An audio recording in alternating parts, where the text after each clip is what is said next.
Hello friends, आज की video में आप सभी का स्वागत है। ये वीडियो आपके लिए बहुत महत्वपूर्ण होने वाली है। जो भी बीएड की एंट्रेंस का एग्ज़ाम देने के लिए प्रिपरेशन कर रहे हैं उनके लिए तो रामबाण साबित होने वाली है। इस वीडियो में कुल 100 प्रश्न हैं और प्रश्न वे हैं जो लगातार परीक्षाओं में पीछे पूछे जा चुके हैं। तो वीडियो को अंत तक देखिए और पहली बार अगर चैनल पे हैं तो चैनल को प्लीज़ सब्सक्राइब कर लीजिए और वीडियो को लाइक करना बिल्कुल ना भूलें। चलिए वीडियो स्टार्ट करते हैं। सबसे पहला प्रश्न है, अरक्तता निम्न में से किन विटामिन की अल्पता के कारण होता है? अरक्तता, ठीक ना, यानी एनीमिया, ठीक ना, किस विटामिन के कारण होता है दोस्तों?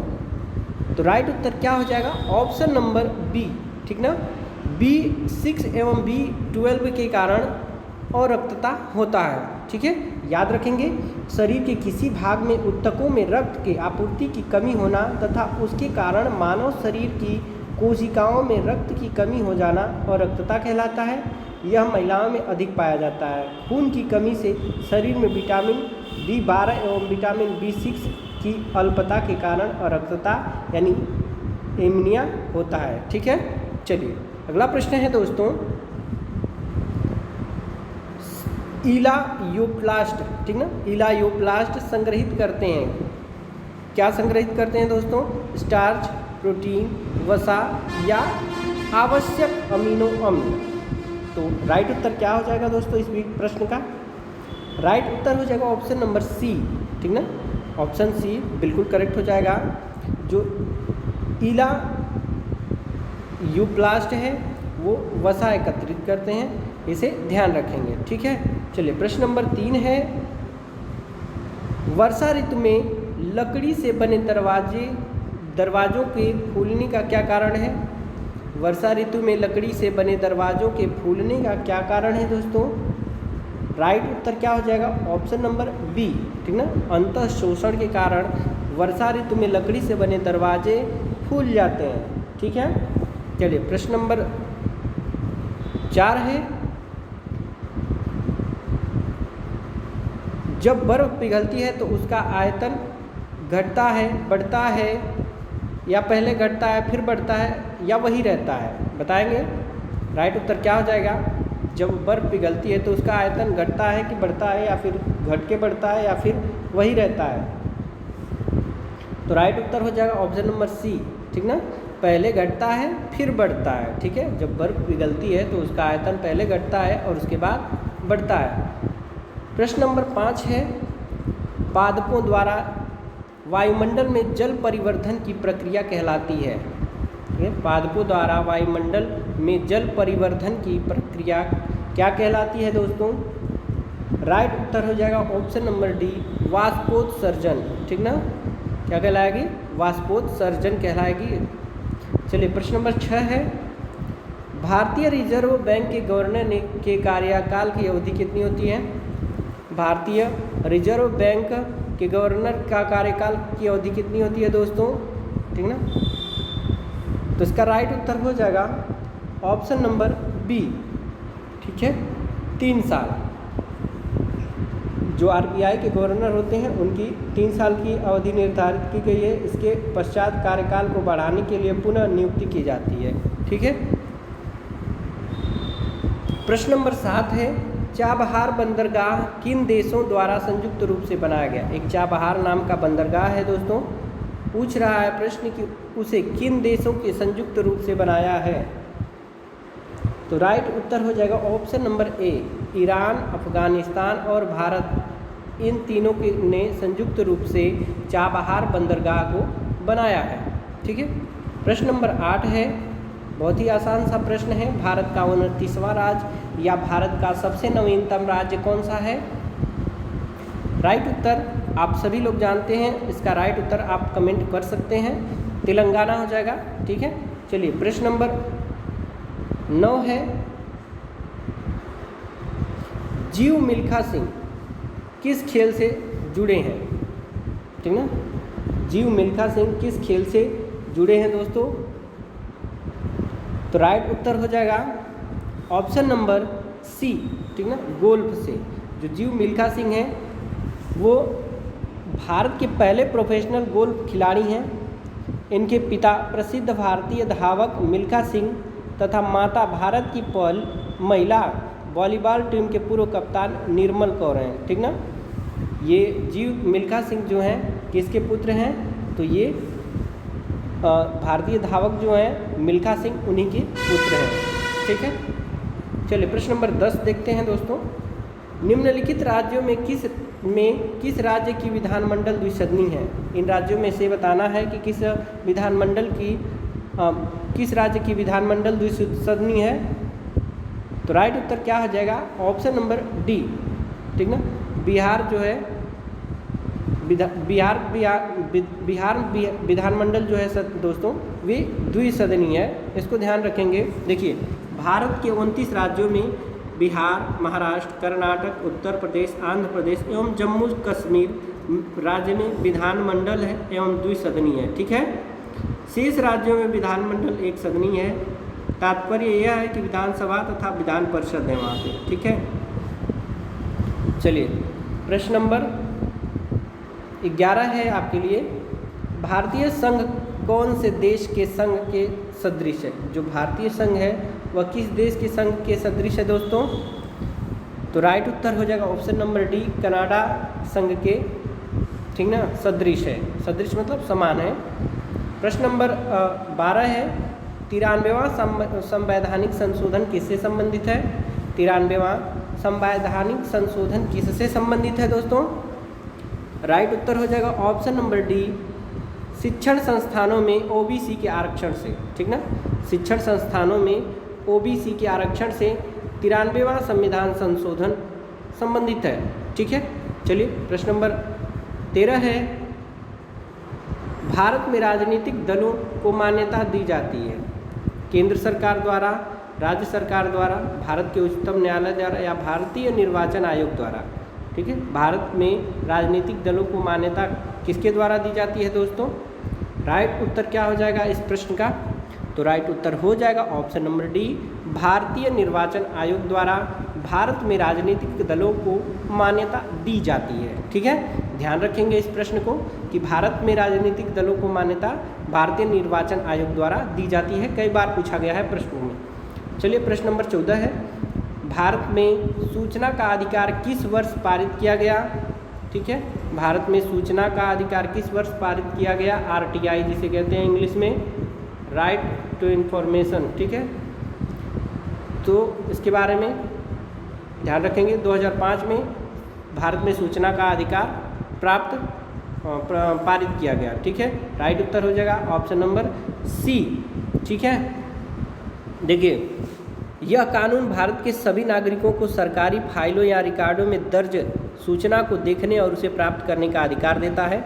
यह अधिनियम भारत में जम्मू कश्मीर राज्य को छोड़कर पूरे देश में लागू है। ठीक है, आरटीआई किसी भी राज्य में लागू है, सिर्फ जम्मू कश्मीर को छोड़कर।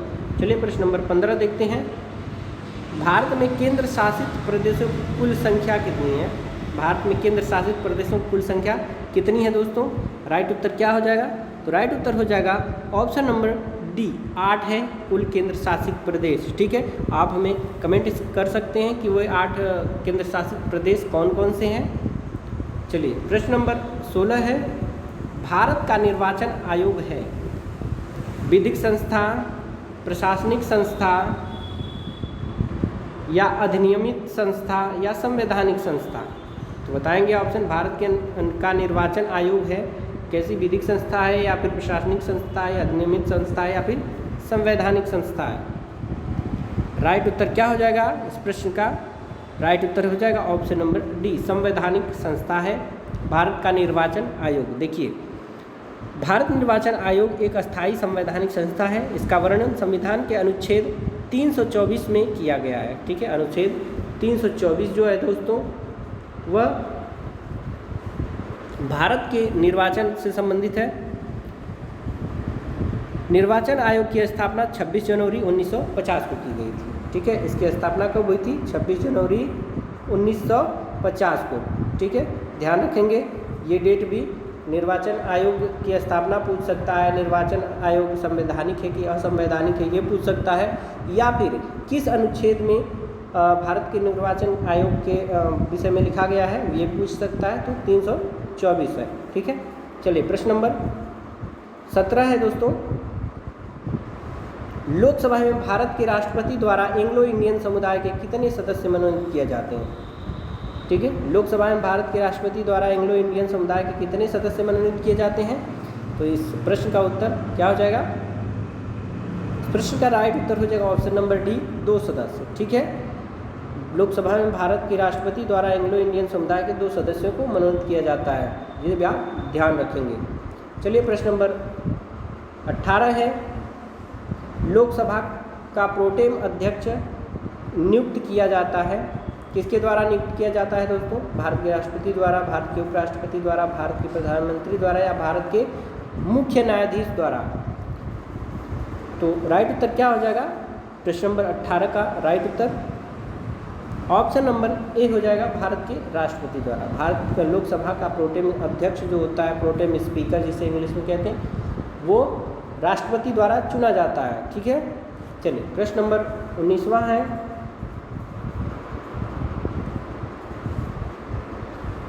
भारत के संविधान के अनुच्छेद 70 के अंतर्गत राष्ट्रपति एवं उपराष्ट्रपति की अनुपस्थिति में कौन राष्ट्रपति होगा? ठीक ना, भारत के संविधान के अनुच्छेद 70 के अंतर्गत राष्ट्रपति एवं उपराष्ट्रपति जब देश में ना हो या फिर जब हो ही नहीं, तब कौन राष्ट्रपति होगा भारत का? लोकसभा अध्यक्ष, भारत के प्रधानमंत्री, भारत के मुख्य निर्वाचन आयुक्त या भारत के मुख्य न्यायाधीश? राइट उत्तर आप सोच समझकर कमेंट कीजिए। क्या सही जवाब हो जाएगा कि अगर भारत का राष्ट्रपति और उपराष्ट्रपति दोनों नहीं है वर्तमान स्थिति में भारत में, तब कौन राष्ट्रपति का पद संभालेगा? ठीक है, तो राइट उत्तर हो जाएगा भारत के मुख्य न्यायाधीश। ऑप्शन नंबर डी बिल्कुल सही हो जाएगा। जब राष्ट्रपति और उपराष्ट्रपति दोनों नहीं होंगे तो मुख्य न्यायाधीश इस पद को संभालेगा। ठीक है, चलिए प्रश्न नंबर 20 है आपके सामने। निम्नलिखित में से कौन सा भारत का दक्षिणतम बिंदु है? ठीक है, निम्न में से कौन सा भारत का दक्षिणतम बिंदु है दोस्तों? इंदिरा बिंदु, शास्त्री बिंदु, मोदी बिंदु या राम बिंदु? तो राइट उत्तर हो जाएगा इंदिरा बिंदु। इसे इंदिरा कॉल के नाम से जाना जाता है, कन्याकुमारी में यह क्षेत्र पड़ता है। ठीक है, चलिए प्रश्न नंबर 21 है। भाखड़ा नांगल बांध की ऊंचाई कितनी है? भाखड़ा नांगल बांध की ऊंचाई कितनी है दोस्तों? राइट उत्तर हो जाएगा 226 मीटर। ठीक है, 226 मीटर भाखड़ा नांगल बांध की ऊंचाई है, इसको ध्यान रखेंगे। और भाखड़ा नांगल जो बांध है किस नदी पर है और किस राज्य में है, इसको भी आप बताएंगे। तो भाखड़ा नांगल जो बांध है दोस्तों वो सतलज नदी पर है और पंजाब राज्य में स्थित है। ठीक है, पंजाब राज्य में सतलज नदी पर भाखड़ा नांगल बांध 226 मीटर स्थित है। ठीक है, चलिए प्रश्न नंबर 22 है। जनगणना 2011 के अनुसार किस राज्य की जनसंख्या सर्वाधिक है? तो 2011 की जनगणना के अनुसार सबसे अधिक जनसंख्या वाला कौन सा राज्य है बताना है। राइट उत्तर हो जाएगा अपना उत्तर प्रदेश। ठीक है, उत्तर प्रदेश की जनसंख्या 2011 की जनगणना के अनुसार सबसे अधिक है। ठीक है, चलिए अगला प्रश्न है दोस्तों। सुंदरवन डेल्टा कौन से पेड़ के लिए प्रसिद्ध है? सुंदरवन डेल्टा किस पेड़ के लिए प्रसिद्ध है दोस्तों? तो इस प्रश्न में ही इस प्रश्न का उत्तर दिया हुआ है। राइट उत्तर हो जाएगा ऑप्शन नंबर सी, सुंदरी पेड़ के लिए सुंदरवन डेल्टा प्रसिद्ध है। ठीक है, और विश्व का सबसे बड़ा डेल्टा है जो गंगा एवं ब्रह्मपुत्र नदी के द्वारा बनाया जाता है। यह क्षेत्र मैंग्रोव वन से घिरा हुआ है। यहाँ सुंदरी नामक वृक्ष सर्वाधिक संख्या में पाए जाते हैं, इसलिए इसका नाम सुंदरवन पड़ा है। सुंदरी एक हेलोफाइट पौधा है जो समुद्र के किनारे नमकीन पानी में पाया जाता है। ठीक है, इस प्रश्न का उत्तर ध्यान रखेंगे। हेलोफाइट इसमें शब्द आया है, कहाँ पे हेलोफाइट पाए जाते हैं? समुद्र के किनारों पर नमकीन क्षेत्रों में हेलोफाइट नामक हेलोफाइट प्रजाति के पौधे उगते हैं और उसी प्रजाति का है सुंदरी वृक्ष। ठीक है, आगे एक और प्रश्न इससे संबंधित आएगा। ठीक है, तो उस प्रश्न का उत्तर भी आप कमेंट बॉक्स में करेंगे। चलिए प्रश्न नंबर 24 है। न्यूनतम वृद्धि काल वाला बायोम है, ठीक ना, न्यूनतम वृद्धि काल वाला कौन सा बायोम है इसमें से? तो सही उत्तर हो जाएगा इसका ऑप्शन नंबर डी, टुंड्रा जो है वो न्यूनतम वृद्धि काल वाला बायोम है दोस्तों, इस बात को भी ध्यान रखेंगे। चलिए प्रश्न नंबर 25 देखते हैं। 25वां प्रश्न ये रहा आपके सामने। जेरोफाइटिक वनस्पति अधिकतर पाई जाती हैं, ठीक ना। जेरोफाइटिक जो वनस्पति है वो कहाँ पाई जाती है? अभी हेलोफाइट्स आपने पढ़ा कि नमकीन क्षेत्रों में हेलोफाइट्स होते हैं, तो जेरोफाइट्स को ही जीरोफाइट के नाम से भी जाना जाता है, ध्यान रखेंगे। तो बताएंगे दोस्तों कौन सा सही उत्तर हो जाएगा इसका? राइट उत्तर हो जाएगा ऑप्शन नंबर सी, ठीक ना, घास के मैदान एवं मरुस्थल में, ठीक है। जेरोफाइट्स कहाँ होते हैं? घास के मैदान एवं मरुस्थलों में जेरोफाइट्स पाए जाते हैं। जो ये प्रश्न कभी कभी पूछ लेता है कि जेरोफाइट्स वनस्पति किस स्थान पे उगता है, तो मरुस्थलीय क्षेत्रों में यह उगता है, ध्यान रखेंगे। अगला प्रश्न है, निम्न में से कौन सा भू संतुलन का उदाहरण है, ठीक ना, निम्न में से कौन सा भू संतुलन का उदाहरण है दोस्तों? तो राइट उत्तर क्या हो जाएगा प्रश्न नंबर 26 का? तो राइट उत्तर है ऑप्शन नंबर सी, मिसिसिपी मुहाने का संकुचन, ठीक है। निम्न में से कौन सा भू संतुलन का उदाहरण है? तो मिसिसिपी मुहाने का संकुचन जो है भू संतुलन का उदाहरण है। प्रश्न नंबर 27 है दोस्तों, किस सातवाहन राजा ने स्वयं ब्राह्मण की उपाधि धारण की थी? किस सातवाहन का शासक था, कौन सा, जो स्वयं ब्राह्मण की उपाधि धारण किया था? तो राइट उत्तर क्या हो जाएगा इस प्रश्न का? ऑप्शन नंबर सी, गौतमी पुत्र सातकर्णी, ठीक है। गौतमी पुत्र सातकर्णी सातवाहन वंश का सबसे प्रतापी राजा था, जिसने ब्राह्मण की उपाधि धारण की थी, ठीक है। देखिए, नासिक अभिलेख से गौतमी सातकर्णी की उपलब्धि का पता चलता है। गौतमी पुत्र सातकर्णी का शासनकाल 2री शताब्दी के आसपास था, ठीक है। चलिए प्रश्न नंबर 28 है दोस्तों, वैदिक काल में बलि शब्द का क्या अर्थ है? वैदिक काल में बलि शब्द का क्या अर्थ था, उसी को बताना है दोस्तों। राइट उत्तर हो जाएगा ऑप्शन नंबर डी, प्रजा द्वारा शासक को दी गई भेंट को वैदिक काल में बलि कहा जाता था, ठीक है। जो प्रजा होती थी अपने राजा को या शासक को जो शासन करता था वहाँ पर उसे कुछ भेंट दिया जाता था, उसी भेंट को बलि कहा जाता था, याद रखेंगे। प्रश्न नंबर 29 है, कौन से बौद्ध ग्रंथ में 16 महाजनपद का उल्लेख मिलता है? कौन से बौद्ध ग्रंथ में 16 महाजनपदों का उल्लेख मिलता है दोस्तों? राइट उत्तर हो जाएगा ऑप्शन नंबर ए, अंगुत्तर निकाय, ठीक है। ये बौद्ध का ग्रंथ है, बौद्ध धर्म का, और उसी में 16 महाजनपदों का उल्लेख मिलता है, ध्यान रखेंगे। चलिए प्रश्न नंबर 30 देखते हैं।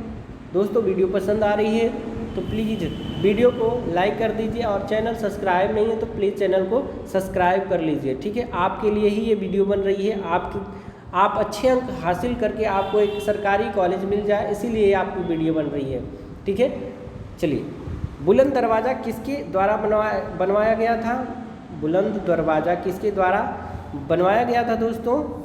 राइट उत्तर हो जाएगा ऑप्शन नंबर ए, अब अकबर के द्वारा, ठीक है। बुलंद दरवाज़ा जो है अकबर के द्वारा गुजरात विजय के उपलक्ष्य में बनवाया गया था, ध्यान रखेंगे, ठीक है। अगला प्रश्न है 31वां, निम्नलिखित में से किस शासक ने भारत में सर्वप्रथम एकता प्रणाली शुरू किया था? ठीक ना, एकता प्रणाली थी एक, वो किसने शुरू किया था दोस्तों? राइट उत्तर हो जाएगा ऑप्शन नंबर ए, ठीक ना, इल्तुतमिश ने एकता प्रणाली की शुरुआत की थी, ठीक है। भारत में सर्वप्रथम एकता व्यवस्था का प्रचलन इल्तुतमिश ने किया। इसने सल्तनत के प्रदेशों को विभिन्न एकताओं में विभाजित किया तथा इक्तादारों की नियुक्ति की। इक्तादार सैनिक तथा राजस्व के क्षेत्र में कार्य करते थे। इक्तादारी व्यवस्था सामंतवादी प्रथा से अलग थी, ठीक है। तो इस प्रश्न का उत्तर क्या है? इल्तुतमिश ने सर्वप्रथम एकता व्यवस्था प्रारंभ किया था। प्रश्न 32 है दोस्तों, कबीर का पालन पोषण एक मुस्लिम जुलाहे ने किया था, जिसका नाम क्या था? तो राइट उत्तर आप सभी को पता है, ऑप्शन नंबर सी नीरू और नीमा नाम के जुलाहे दंपति ने कबीरदास का पालन पोषण किया था। कबीरदास के गुरु का नाम रामानंद था। कबीरदास किस शाखा के कवि थे? तो कबीरदास ज्ञानाश्रयी शाखा के कवि थे, ठीक है, संत कवि थे। चलिए प्रश्न नंबर 33 है, वहाबी आंदोलन का मुख्य उद्देश्य क्या था? वहाबी आंदोलन का मुख्य उद्देश्य क्या था दोस्तों? राइट उत्तर हो जाएगा ऑप्शन नंबर बी, इस्लाम का शुद्धिकरण, ठीक ना। जो वहाबी आंदोलन था उसका मुख्य उद्देश्य था इस्लाम का शुद्धिकरण करना, ठीक है। प्रश्न नंबर 34 है, निम्नलिखित में से किस सामाजिक धार्मिक आंदोलन ने दलित वर्ग के संबंध में आवाज़ उठाई? ठीक है ना, किस सामाजिक धार्मिक आंदोलन ने दलित वर्ग के संबंध में आवाज़ उठाई थी? तो इस प्रश्न का ये रहा ऑप्शन, ब्रह्म समाज, प्रार्थना समाज, आर्य समाज या सत्यशोधक समाज। कौन सा राइट उत्तर हो जाएगा? ऑप्शन नंबर बताएंगे। तो राइट उत्तर हो जाएगा ऑप्शन नंबर डी, ठीक ना, सत्यशोधक समाज ने दलित वर्ग के संबंध में आवाज़ उठाया था, ठीक है। प्रश्न नंबर 35 है दोस्तों, दिसंबर 1929 के लाहौर कांग्रेस के अधिवेशन में जोर दिया, किस चीज़ पर जोर दिया गया था? दिसंबर 1929 के लाहौर कांग्रेस के अधिवेशन में किस चीज़ पर जोर दिया गया था दोस्तों? राइट उत्तर हो जाएगा पूर्ण राजस्व पर, ठीक है। ऑप्शन बी बिल्कुल करेक्ट हो जाएगा। 1929 में लाहौर के कांग्रेस अधिवेशन में पूर्ण राजस्व की मांग की गई थी। चलिए प्रश्न नंबर 36 है, 1928 के बारदोली सत्याग्रह का नेतृत्व किसने किया था? 1928 के बारदोली सत्याग्रह का नेतृत्व किसने किया था दोस्तों? राइट उत्तर हो जाएगा option number A, Gandhi ji के अनुयायियों ने, ठीक है। गांधी जी के अनुयायियों ने 1928 के बारदोली सत्याग्रह का नेतृत्व किया था, ठीक है। प्रश्न नंबर 37 है, गदर पार्टी की स्थापना किसने किया था? गदर पार्टी का संस्थापक कौन था, ये पूछा जा रहा है। तो गदर पार्टी की स्थापना किसने की थी या गदर पार्टी का संस्थापक कौन था? प्रश्न किसी तरह से पूछा जा सकता है, आप भी प्रिपेयर्ड रहें। तो गदर पार्टी के संस्थापक जो हैं वो थे,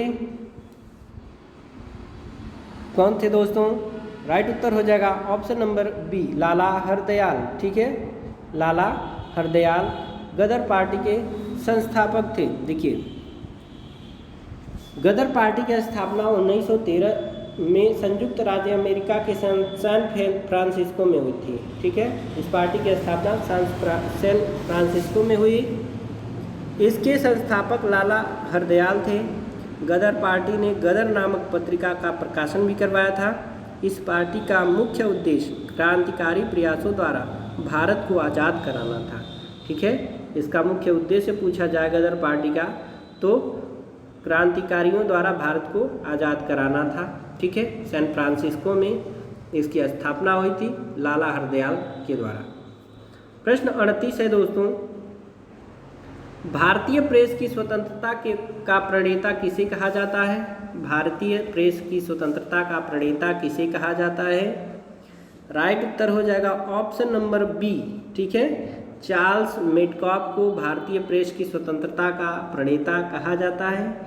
और किस अनुच्छेद में प्रेस की स्वतंत्रता का वर्णन किया गया है, आप हमें कमेंट बॉक्स में कमेंट करें। प्रश्न नंबर 39 है, जवाहरलाल नेहरू भारतीय राष्ट्रीय कांग्रेस के पहली बार अध्यक्ष कब बने थे? जवाहरलाल नेहरू भारतीय राष्ट्रीय कांग्रेस के पहली बार अध्यक्ष कब बने थे दोस्तों? राइट उत्तर हो जाएगा ऑप्शन नंबर ए, 1929 ईस्वी में, ठीक है। 1929 के लाहौर अधिवेशन में जवाहरलाल नेहरू सबसे पहले भारतीय राष्ट्रीय कांग्रेस के अध्यक्ष बने थे। इसके बाद 1936 के लखनऊ, 1937 के फैजपुर, 1951-52 के दिल्ली, 1954 के कलकत्ता अधिवेशन में भारतीय राष्ट्रीय कांग्रेस के भी अध्यक्ष बन चुके हैं। ठीक ना। चलिए, तो सबसे पहली बार 1929 ईस्वी में बने थे। प्रश्न नंबर 40 है दोस्तों, भारत में मानव विकास सूचकांक में समाविष्ट है, ठीक ना, HDI जिसे कहते हैं ह्यूमन डेवलपमेंट इंडेक्स, ठीक ना। तो मानव विकास सूचकांक में समाविष्ट क्या है? तो राइट उत्तर हो जाएगा ऑप्शन नंबर डी, सभी। ठीक है, जीवन प्रत्याशा, शैक्षणिक उपलब्धि और प्रति व्यक्ति आय, इसी के द्वारा भारत में मानव विकास सूचकांक निकाला जाता है। ठीक है। प्रश्न नंबर 41 है दोस्तों, भारतीय जीवन बीमा निगम LIC की स्थापना किस वर्ष हुई थी? LIC की स्थापना किस वर्ष हुई थी दोस्तों? तो राइट उत्तर हो जाएगा ऑप्शन नंबर बी, 1956 ईस्वी में भारतीय जीवन बीमा निगम की स्थापना हुई थी। ठीक है। यह आमजन को बीमा सुरक्षा प्रदान करने का कार्य करता है। भारतीय जीवन बीमा निगम का मुख्य उद्देश्य है, मुंबई मुख्यालय जो है वो मुंबई में स्थित है। ठीक है, जो इसका मुख्यालय है LIC का, कहाँ है? तो मुंबई में है, ध्यान रखेंगे। चलिए अगला प्रश्न देखते हैं। 14वें वित्त आयोग के ने भारत के राष्ट्रपति को अपनी रिपोर्ट कब प्रस्तुत की थी? देखिए, ये करंट का अफेयर है लेकिन इतिहास बन चुका है। ठीक है, तो इसको ध्यान रखिए। 14वें वित्त आयोग ने भारत के राष्ट्रपति को अपनी रिपोर्ट कब प्रस्तुत की, इसको ध्यान करके चलेंगे। तो 42वां प्रश्न जो है उसका उत्तर सही हो जाएगा 2014 में। ठीक है, 14वें वित्त आयोग ने भारत के राष्ट्रपति को अपना रिपोर्ट 2014 में प्रस्तुत किया था। ठीक है, 42वां का एक उत्तर बिल्कुल सही हो जाएगा।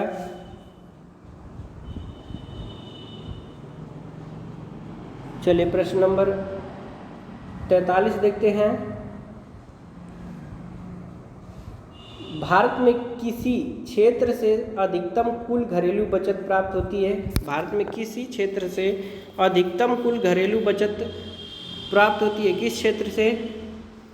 तो बताएंगे सर्वाधिक क्षेत्र या घरेलू क्षेत्र, निजी क्षेत्र या फिर इनमें से कोई नहीं।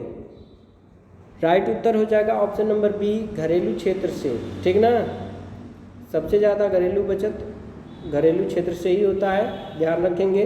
अगला प्रश्न है प्रश्न नंबर 44। निम्न में से कौन सी अवधि प्रथम पंचवर्षीय योजना की थी? पहली पंचवर्षीय योजना की अवधि कौन सी थी, ये प्रश्न पूछ रहा है। राइट उत्तर हो जाएगा प्रश्न ऑप्शन नंबर बी। ठीक है, 1951 से 1956 प्रथम पंचवर्षीय योजना की अवधि थी। योजना आयोग का नाम बदलकर क्या रख दिया गया है, आप हमें कमेंट बॉक्स में कमेंट कर सकते हैं। प्रश्न नंबर 45 है दोस्तों, राष्ट्रीय सांख्यिकी आयोग की स्थापना कब हुई थी? राष्ट्रीय सांख्यिकी आयोग की स्थापना कब हुई थी दोस्तों? तो राइट उत्तर हो जाएगा ऑप्शन नंबर डी। ठीक ना, ऑप्शन डी बिल्कुल सही हो जाएगा। 12 जुलाई 2006 को राष्ट्रीय सांख्यिकी आयोग की स्थापना की गई थी। ठीक है, चलिए प्रश्न नंबर 46 है। निर्धनता का दुष्चक्र की अवधारणा संबंधित है, किससे संबंधित है? निर्धनता का दुष्चक्र की अवधारणा जो है किससे संबंधित है दोस्तों? राइट उत्तर हो जाएगा ऑप्शन नंबर बी, आर नरकस्से से। ठीक है, निर्धनता का दुष्चक्र जो है इसकी अवधारणा आर नरकस्से से संबंधित है। राइट उत्तर हो जाएगा। प्रश्न नंबर 47वां है, निम्नलिखित में से किसमें कार्बन नहीं होता है? निम्नलिखित में से किसमें कार्बन नहीं होता है दोस्तों?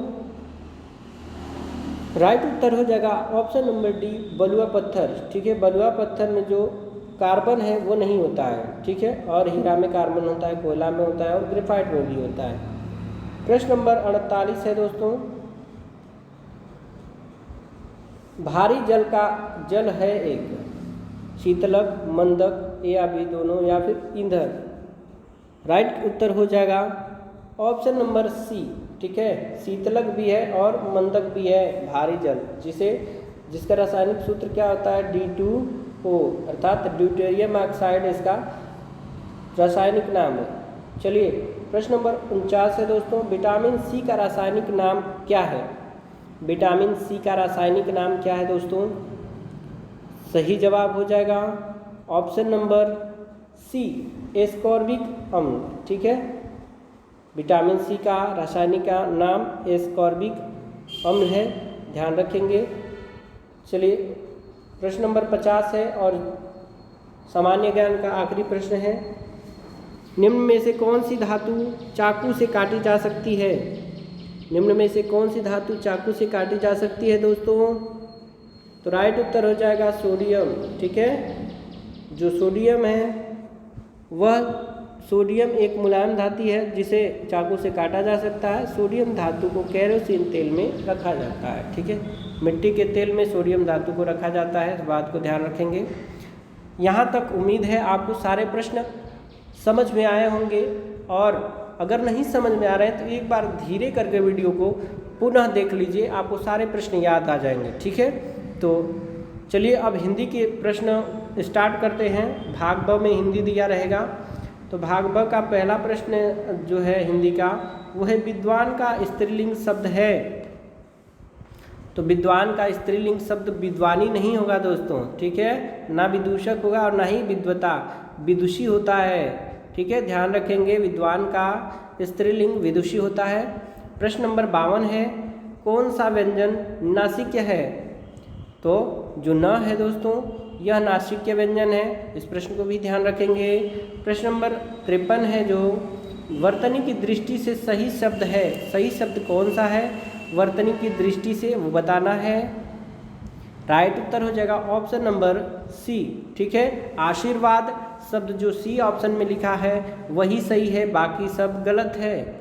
ठीक है, प्रश्न नंबर 54 है, निम्नलिखित में से कौन सा शब्द वायु का पर्यायवाची नहीं है? हवा का पर्यायवाची शब्द कौन सा नहीं है? अनिल है, वात है, मारुत है। अनल जो है अग्नि का पर्यायवाची है। ठीक ना, तो यही ऑप्शन क्या हो जाएगा? सही हो जाएगा।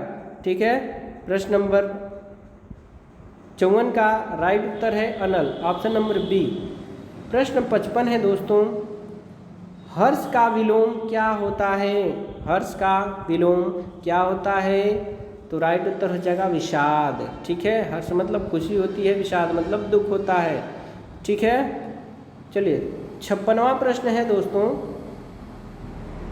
जो तीनों काल को काल देखता हो, जो तीनों काल देखता हो उसे क्या कहेंगे? तो उसे कहेंगे दोस्तों, क्या कहेंगे? त्रिकालदर्शी। ठीक है, ऑप्शन बी बिल्कुल सही हो जाएगा। चलिए प्रश्न नंबर 57 है, ढेर सारा मक्खन किस विशेषण का उदाहरण है? ढेर सारा मक्खन किस विशेषण का उदाहरण है दोस्तों? अनिश्चय प्रमाणवाचक का विशेषण है। ठीक है, ढेर सारा में अनिश्चय प्रमाणवाचक विशेषण है, ऑप्शन डी सही हो जाएगा 57 का। ठीक है, चलिए प्रश्न नंबर 58 है दोस्तों, किसी शब्द के पूर्व लगाकर उस शब्द का अर्थ बदल देते हैं या उसमें विशेषता उत्पन्न करते हैं, कौन होते हैं वो? तो वो होते हैं उपसर्ग। ठीक है, उपसर्ग जो होते हैं किसी शब्दांश के आगे लगकर उसके अर्थ को बदल दे उसे ही क्या कहेंगे? उपसर्ग कहते हैं। और प्रत्यय जो होते हैं किसी शब्दांश के पीछे लगकर, शब्द के पीछे लगकर उसके अर्थ को बदलते हैं। ठीक है, राइट उत्तर हो जाएगा 58 का ए। 59वां प्रश्न है, किसी गुण दशा स्वभाव या कार्य का बोध कराने वाले शब्द क्या कहलाते हैं? किसी गुण दशा स्वभाव या कार्य का बोध कराने वाले शब्द क्या कहलाते हैं? राइट उत्तर हो जाएगा ऑप्शन नंबर सी। ठीक ना, भाववाचक संज्ञा कहलाते हैं। चलिए प्रश्न नंबर 60 है दोस्तों, अनुराग के फल खरीदे में कौन सी क्रिया है? अनुराग ने फल खरीदे होना चाहिए। ठीक ना, अनुराग यहाँ ने कर लीजिएगा। ठीक है, अनुराग ने फल खरीदे, इसमें कौन सी क्रिया है? अकर्मक क्रिया, सकर्मक क्रिया, प्रेरणार्थक क्रिया या फिर सहायक क्रिया? तो इसमें है अकर्मक क्रिया। ठीक है, कौन सी क्रिया है? 60 का ऑप्शन नंबर ए बिल्कुल सही हो जाएगा। ठीक है, दिए गए वाक्य में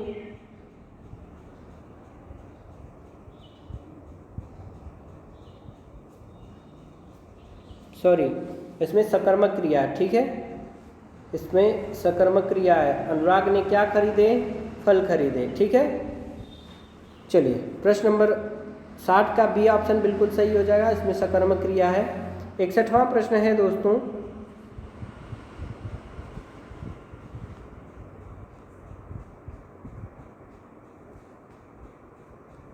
चमत्कार निम्नलिखित में से एक लोकोक्ति की विशेषता है। चमत्कार उत्पन्न करना, भाषा सौंदर्य का मंडन करना करती है, स्वतंत्र रूप से प्रयोग नहीं होती, इसका प्रयोग लाक्षणिक अर्थ में करने के लिए होता है, या इसका प्रयोग प्रायः अन्योक्ति अथवा अप्रस्तुत व्यंजना के लिए होता है। इसमें से कौन सा ऑप्शन सही हो जाएगा 61वां का? राइट उत्तर है ऑप्शन नंबर डी। ठीक है, इसका प्रयोग प्रायः अन्योक्ति अथवा अप्रस्तुत व्यंजना के लिए होता है। लोकोक्ति का प्रयोग किसके लिए होता है? तो लोकोक्ति का प्रयोग प्रायः अन्योक्ति अथवा अप्रस्तुत व्यंजना के लिए होता है। प्रश्न नंबर 62 है, हथेली पर सरसों उगाना मुहावरे का क्या अर्थ है? हथेली पर सरसों उगाना मुहावरे का क्या अर्थ है दोस्तों? राइट उत्तर हो जाएगा असंभव कार्य करना। ठीक है, प्रश्न नंबर 63 है, निम्नलिखित में से ऋस्व शब्द स्वर है। निम्नलिखित में से ऋस्व स्वर कौन सा है दोस्तों? राइट उत्तर हो जाएगा ऑप्शन नंबर डी। और जो है वो ऋस्व स्वर होता है। ठीक है, चलिए प्रश्न नंबर 63 देखते हैं। 64 है, निम्नलिखित में से कौन संयुक्त स्वर है? कौन संयुक्त स्वर है दोस्तों, बताना है। राइट उत्तर हो जाएगा ऑप्शन नंबर बी, संयुक्त स्वर है आ। ओ धन ओ से बनता है आ, ओ प्लस ओ बराबर क्या होता है? आ। ठीक है, चलिए प्रश्न नंबर 65 से 66 तक के निर्देश को पढ़ लीजिए एक बार। दिया है प्रत्येक शब्द समूह में 4 शब्द दिए गए हैं, इनमें से 3 के अर्थ समान हैं, एक शब्द बेमेल है, तो बेमेल शब्द का चयन कीजिए। ठीक है, तो 3 शब्द समानार्थी हैं अर्थात पर्यायवाची हैं, एक शब्द उनमें पर्यायवाची नहीं है, उसी का चयन करना है। चलिए देखिए क्या क्या दिया हुआ है। अमृत पीयूष सुधा लोचन, तो अमृत पीयूष सुधा ये तो समानार्थी है, बल्कि लोचन क्या है इसमें? आँख का पर्यायवाची है, तो यही प्रश्न का उत्तर हो जाएगा। 66वां प्रश्न है, सुमन कुसुम चमन पुष्प, तो सुमन कुसुम और पुष्प ये तो फूल के पर्यायवाची हैं, लेकिन चमन क्या है? बगीचा का पर्यायवाची है। ठीक है, चलिए अगला प्रश्न देखते हैं। निर्देश दिया हुआ है 67-68 का, क्या निर्देश है पढ़ लेते हैं एक बार। नीचे दिए गए शब्दों का सही विलोम शब्द चुनिए। ठीक है, सही विलोम शब्द चुनना है। सामिस का विलोम बताइए दोस्तों। सही उत्तर हो जाएगा निरामिष। ठीक है, सामिस का विलोम निरामिष होता है। अगला प्रश्न है, व्यय का विलोम क्या है दोस्तों? तो व्यय का विलोम हो जाएगा आय, ऑप्शन डी बिल्कुल सही हो जाएगा। ठीक है, चलिए प्रश्न नंबर 69-70 का निर्देश दिया है। दिए गए शब्दों में समास के नाम का चयन कीजिए। इसमें समास का नाम बताना है दोस्तों, कौन सा? सही उत्तर हो जाएगा चंद्रशेखर में कौन सा समास है? चंद्र है शिखर पर जिसके, अर्थात शंकर जी। ठीक है, या फिर शिव जी। राइट उत्तर हो जाएगा ऑप्शन नंबर सी, बहुव्रीहि समास।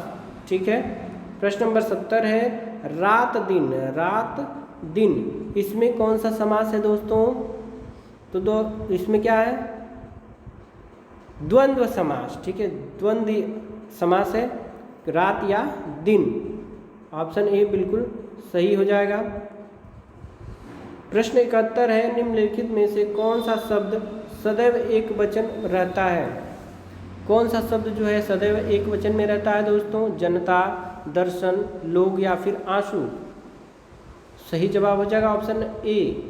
ठीक है, जनता शब्द हमेशा एक वचन में रहता है, दर्शन बहुवचन शब्द है, आंसू बहुवचन और लोग भी बहुवचन शब्द हैं। ठीक है, प्रश्न 72 है, करण कारक की विभक्ति कौन सी है?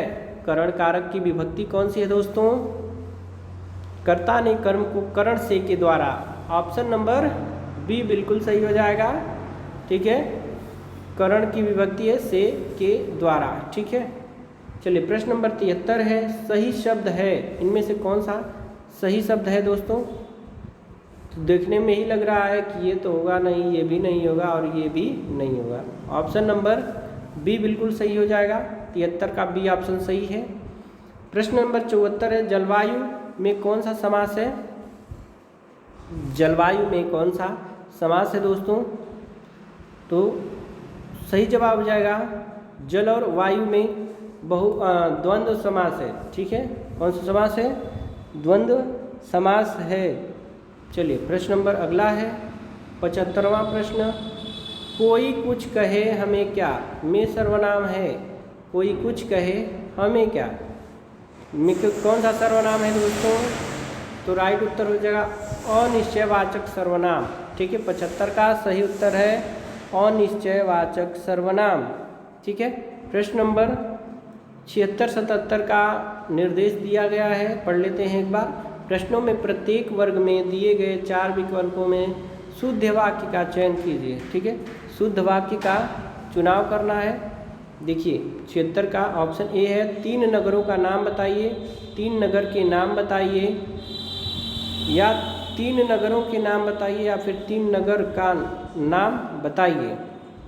कौन सा उत्तर सही हो जाएगा?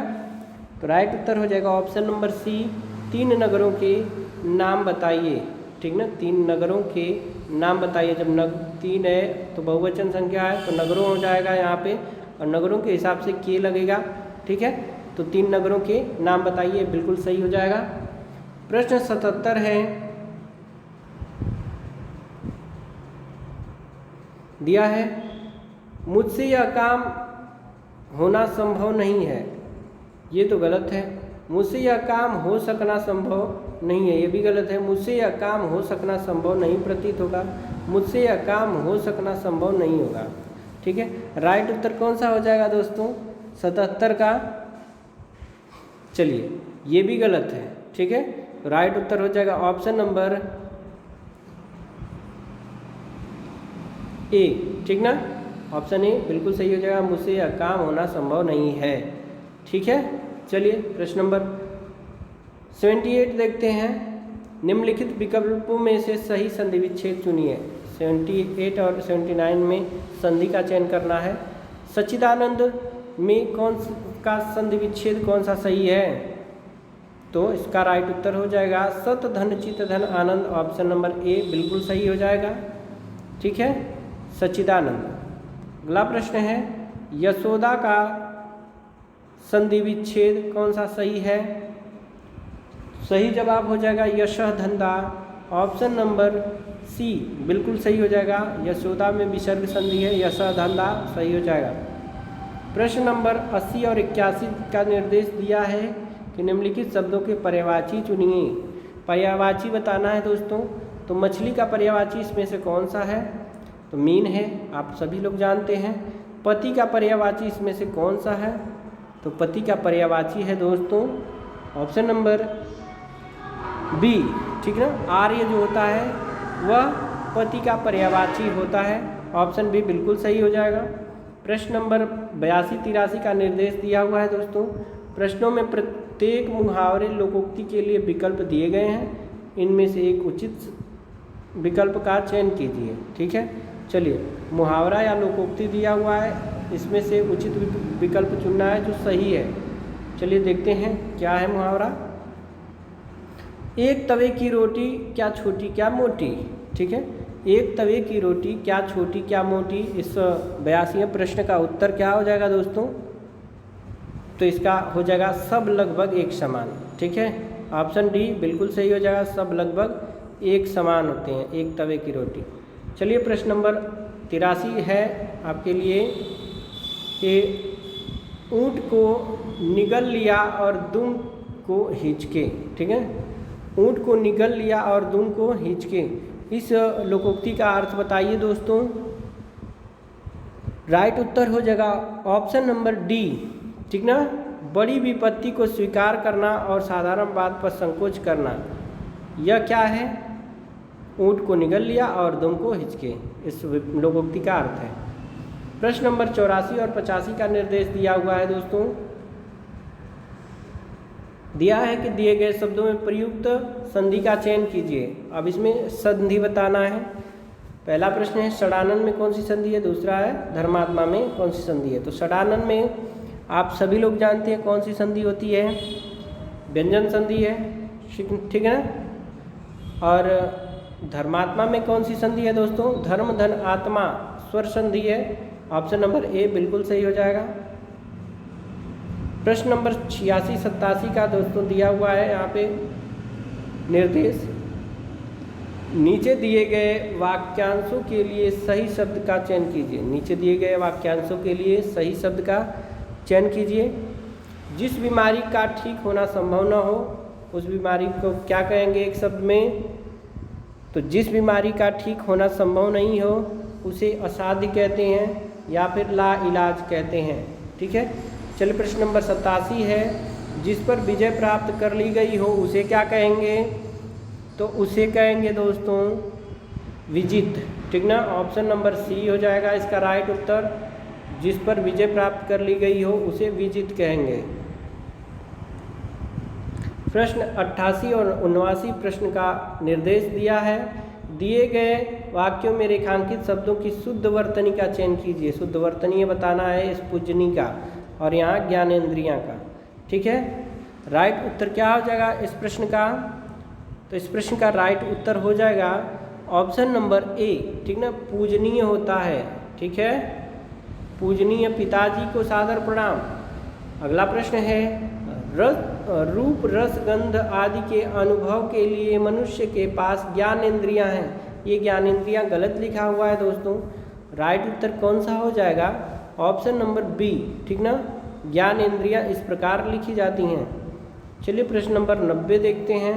90 है यथाशक्ति में कौन सा समास है?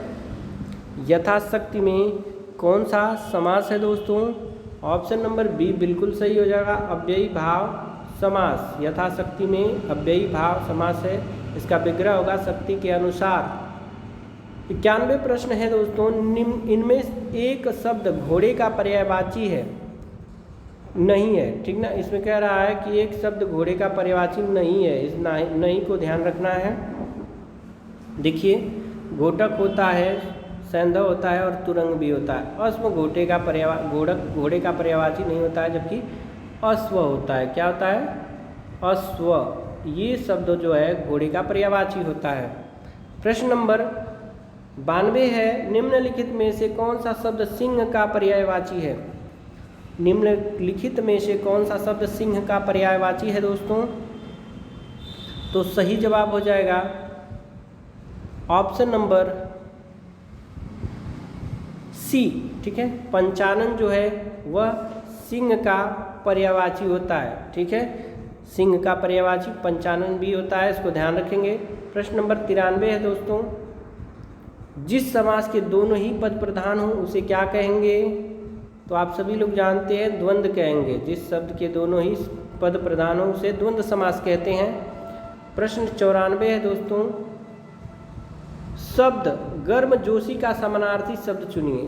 शब्द जो है गर्मजोशी, इसका समानार्थी शब्द कौन सा हो जाएगा? तो 94 का राइट उत्तर हो जाएगा ऑप्शन नंबर सी, गुस्सा, ठीक है। गर्मजोशी का सही जवाब है गुस्सा। प्रश्न नंबर 95 है दोस्तों, सही संधि विच्छेद का चयन कीजिए। सही संधि विच्छेद का चयन कीजिए। तन धन भय ये तो होगा नहीं, तम धन अय ये भी नहीं होगा, तत् धनमय यही राइट उत्तर है ऑप्शन नंबर सी। तत् धनमय से क्या बनेगा? तो बनेगा तन्मय, ठीक ना। क्या बनेगा दोस्तों? तन्मय बनेगा तत् धनमय से। चलिए प्रश्न नंबर 96 है, निम्न में तत्सम शब्द का चयन कीजिए। गहरा, तीखा, अटारी या फिर निकृष्ट। तो इसमें डी ऑप्शन सही हो जाएगा। निकृष्ट जो है वो तत्सम शब्द है, बाकी सब तद्भव शब्द हैं। प्रश्न नंबर 97 है, कृष्ण का पर्यायवाची शब्द है। कृष्ण का पर्यायवाची शब्द कौन सा है? तो राइट उत्तर हो जाएगा केशव। ठीक ना, कृष्ण का पर्यायवाची शब्द केशव होता है, ध्यान रखेंगे। प्रश्न नंबर 98 है दोस्तों, गीतांजलि किसकी रचना है? महत्वपूर्ण रचना है गीतांजलि। और यह किसकी रचना है? तो राष्ट्रगान के रचयिता विश्वगुरु रविंद्रनाथ टैगोर की यह रचना है। कौन सी? गीतांजलि। ठीक है। प्रश्न नंबर 99 है, गोदान किसकी रचना है? बहुत महत्वपूर्ण पुस्तक है, यह उपन्यास है। किसका है? तो गोदान जो है प्रेमचंद्र जी का उपन्यास है। प्रेमचंद्र जी के बारे में 2-3 बातें आप ध्यान रखिए। इनका बचपन का नाम क्या था? धनपत राय था। और ये उर्दू में किस नाम से कविताएं लिखते थे? तो उर्दू में नवाब राय के नाम से कविताएं लिखते थे। इन्हें उपन्यास सम्राट की उपाधि दी गई है, इस बात को भी ध्यान रखेंगे। ठीक है। प्रश्न नंबर 100 और इस वीडियो का आखिरी प्रश्न है, सही शब्द चुनिए। इसमें सही शब्द कौन सा है? वह चुनना है। राइट उत्तर हो जाएगा ऑप्शन नंबर बी, श्रृंगार जो लिखा है वो बिल्कुल सही लिखा है, बाकी सब क्या है? गलत लिखा है। ठीक है। तो ये थे आपके महत्वपूर्ण 100 प्रश्न। उम्मीद है वीडियो आपको बहुत पसंद आई होगी। अगर वीडियो पसंद आई तो प्लीज़ वीडियो को लाइक कीजिए और शेयर कीजिए अपने दोस्तों के साथ। मिलते हैं हमारी अगले प्रैक्टिस सेट में, तब तक के लिए जय हिंद, जय भारत।